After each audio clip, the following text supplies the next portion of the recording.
Hi, I'm Rosemary Williams, Associate Professor of History here at HCC.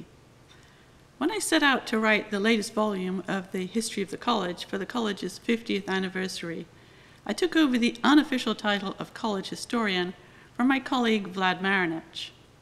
Vlad is one of our founding faculty, and he had written the history of the college from 1970 till 2012. If you'd like to know more, the history of the college is available on the college website. Today I would like to just talk briefly about some of the major events in the history of the college over the last 50 years. HCC opened its doors on October the 12th, 1970. The opening was somewhat delayed, and the weekend before the college opened was a scramble to get everything ready. Faculty, staff, and students all pitched in to clean up, set out the furniture, and get everything ready for the first students that day. The 594 students arriving for the first day would have had no problem navigating around campus. Everything was just in one building, which is today's Clark Library. It had the classrooms, the faculty administrative offices, the library, the science labs, and even a cafeteria, or at least a room with some tables and some vending machines. HCC was built as part of a great boom in the growth of community colleges. The post-war baby boom had led to a surge in community college enrollment in the 1960s and early 1970s. At its peak, one new community college was opening each week somewhere in the country. Before HCC opened, most students in Howard County went to Catonsville Community College. When Howard County leaders decided to build a community college to serve the county, it was a natural fit that would be built in the new city of Columbia. The planned city of Columbia had been built just a few years earlier in 1967, the brainchild of urban planner and social visionary James Rouse. Rouse's vision was to create a diverse and integrated city which would provide jobs, housing, education, culture, and above all, a sense of community. It would be, in Rouse's words, a garden for growing people, with green spaces, parks, and trails. James Rouse said, "An inspired, concerned, and loving society will dignify man, will find the ways to develop his talent, will put the fruits of his labor and intellect to effective use, will achieve brotherhood, eliminate bigotry and intolerance, seek the truth and communicate it, respect differences among man." HCC fits well with Rouse's vision. It serves not just its students, but the wider community. Through its community partnerships, it provides employers with the skilled workers of tomorrow. It enriches the lives of those in the community with its continuing education and kids' summer programs. And HCC is a cultural gem in Howard County, with the Horowitz Center for the Performing Arts, the Rep Stage Productions, and its wealth of cultural events. This is best illustrated by a story psychology professor Peggy Armitage told me in an interview in 2017. She was visiting Florida, taking a guided tour of a local attraction, when she struck up a conversation with another couple on the tour. They were surprised to discover that they all came from Columbia. When the couple found that Peggy worked at HCC, the recognition was immediate. HCC is the reason they would never leave Columbia, they said, explaining how much they enjoyed all the theater, arts, and music programs, and adding that it made living in Columbia feel like living in a college town.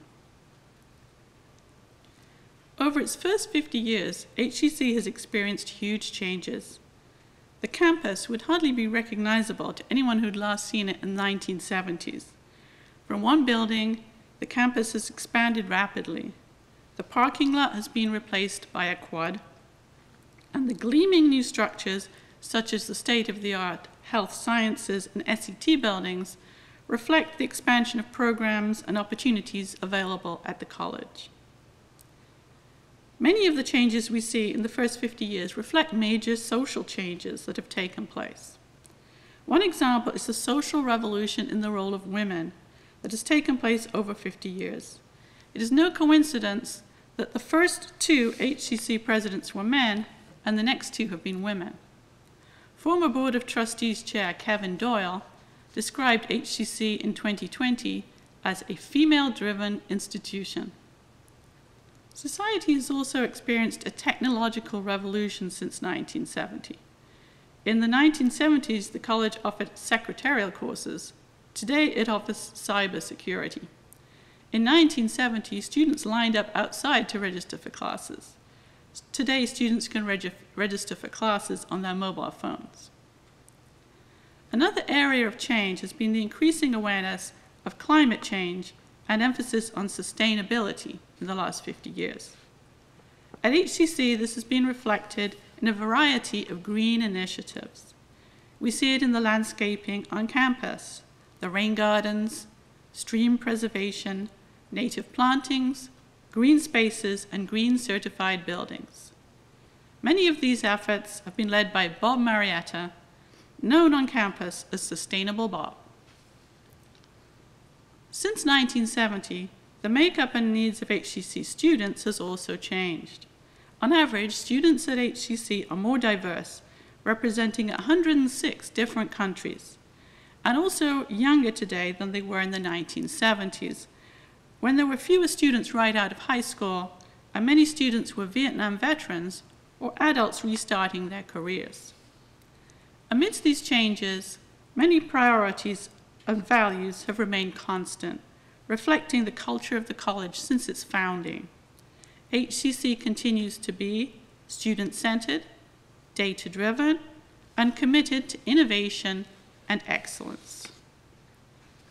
The college has also remained committed to building a sense of community for its students. In a 2019 interview, Dr. Hetherington said, "When I first came to campus, I was struck by the fact that people were extremely friendly. People wanted to help. The culture here is one that is focusing on the needs of others. As president, I want to ensure that we have a welcoming and supportive environment." 2020 did not prove to be a great year to celebrate the college's birthday. In fact, the past year was probably the most challenging in the college's history. As happened to many of us this last year, plans for gathering the community together for picnics and cake had to be replaced with celebrations on Zoom. However, even though we can't all be together to celebrate, I wanted to take this opportunity to recognize all those people who, over the past 50 years, have committed so much of their time, energies, expertise, and passion to build the college that we have today.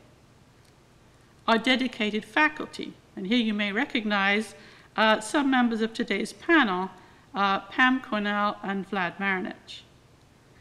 Our exceptional staff, administrators, and trustees, our generous donors and community supporters, and of course, our wonderful students, whose success gives meaning to all of our work over the past 50 years, and whose dreams will continue to inspire us into the future.